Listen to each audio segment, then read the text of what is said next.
நம்ம இஸ்லாமிய தோழர்கள் ஒரு சிலர் அந்த விஜய் கட்சியில போய் நிக்கிறது பார்க்கும்போது வருத்தமா இருக்கு. அவன் யாரும் உங்களுக்கு தெரியலையா? அவன் நம்ம மண்ணை பிஜேபிக்கு விற்கிறதுக்கு வந்திருக்கான். கொள்கை ரீதியா பிஜேபி எதிரி என்றான். பொய், பிராடு வேலை. இதுவரை மோடி எதிர்த்து விஜய் பேசியிருக்கிறானா? பிஜேபி எதிர்த்து விஜய் பேசியிருக்கிறானா? கொஞ்சம் யோசிச்சு பாருங்க இஸ்லாமிய சகோதரர்களே. அவங்க கூட நம்ம போலாமா? அதனால நீங்களாம் திமுக தான் இருக்கணும்னு நான் சொல்ல வரல, அது உங்க விருப்பம்.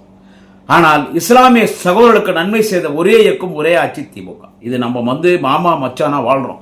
இன்னைக்கு 6 வீட்டுல இருந்து எனக்கு பிரியாணி வந்திருக்கு. ஆனா பிஜேபி கட்சியில் இருக்கிறவன் என்ன சொன்னான்னு கேட்டா, ரம்ஜானுக்கு இஸ்லாமிய வீட்டுல போய் பிரியாணி சாப்பிடுறே, அந்த பிரியாணி நீ வாங்கி சாப்பிடுற, நீ உண்மையான இந்துவான்னு பேசணும் பிஜேபி காரன். நம்ம தமிழ்நாடு வரைக்கும் இந்து முஸ்லீம்குள்ள பிரச்சனை வந்தது இல்லை, வராது. பாபா சாஹேப் டாக்டர் அம்பேத்கரின் கொள்கைகளை பின்பற்றுகிற மண் தமிழக மண், திராவிட மண். இது தந்தை பெரியாரின் மண், அறிஞர் அண்ணாவின் மண், முத்தமிழறிஞர் டாக்டர் கலைஞரின் மண். இன்றைக்கு உலக சட்ட மாமேதை பாபா சாஹேப் டாக்டர் அம்பேத்கராக, தந்தை பெரியாராக, அறிஞர் அண்ணாவாக, தலைவர் கலைஞராக ஆட்சி செய்து கொண்ட தலைவர் தளபதி முதலமைச்சராக இருக்கிற இந்த திராவிட மண்.